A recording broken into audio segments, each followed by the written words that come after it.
What if I told you the richest man in history had a son, and that son could lose it all? My name is Nins, and today we're not just talking history, we're talking survival of wealth. Look, imagine being born into the empire of Mansa Musa, the king of gold himself. Gold everywhere, power everywhere. People thinking your name equals unlimited money. Here's the thing. Inheritance sounds like winning the lottery, but it's actually a test. Because wealth doesn't survive bloodlines. It survives behavior. So let's say I'm his son. I wake up in a palace bigger than cities. Servants, gold plates, endless resources. I don't even understand the value of money. And that's the first danger. When everything is available, discipline disappears. Nobody teaches me budgeting. Nobody teaches me investing. I just consume. Now look, empire wealth isn't just rich. It's political, unstable, and fragile. Borders shift. Trade routes change. One bad decision and revenue collapses. But I don't see that. I think the gold river never stops flowing. Here's where most heirs fail. They confuse access with ownership. I don't own the empire yet. I just inherited responsibility I don't understand. So advisors step in. Generals, merchants, tax collectors. Everyone wants influence.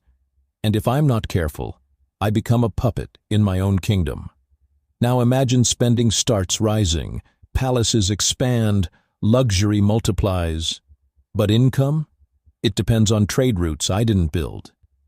Look, this is exactly how generational wealth collapses in real life, too. Fast forward a few years, I start trusting the wrong people. Someone says, invest here, expand there. And I say yes without understanding.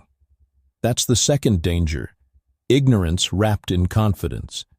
Because when you think you're untouchable, you stop asking questions.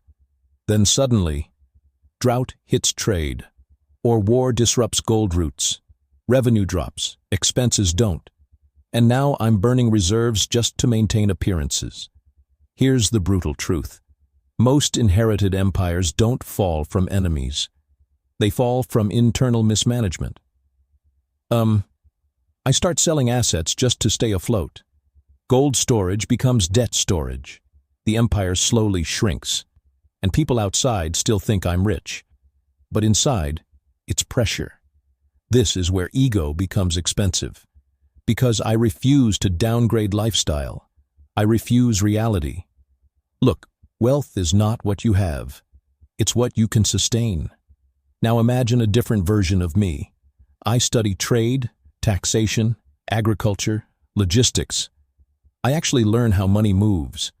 I don't just spend gold. I learn how it multiplies. I diversify empire income, farming, trade, alliances, not just gold.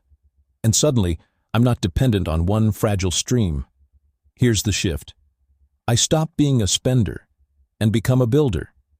I train advisors, but I also verify everything myself. I simplify court expenses. I cut unnecessary luxury early. People might call me cheap. I call it survival. Because empires don't die when they're poor. They die when they're careless. Now look, this applies to you too, not just ancient kings. Salary, inheritance, crypto gains, doesn't matter. If you don't manage it, it disappears. Money doesn't respect emotion, it respects systems. So the real question isn't, would I inherit wealth? It's, would I keep it alive?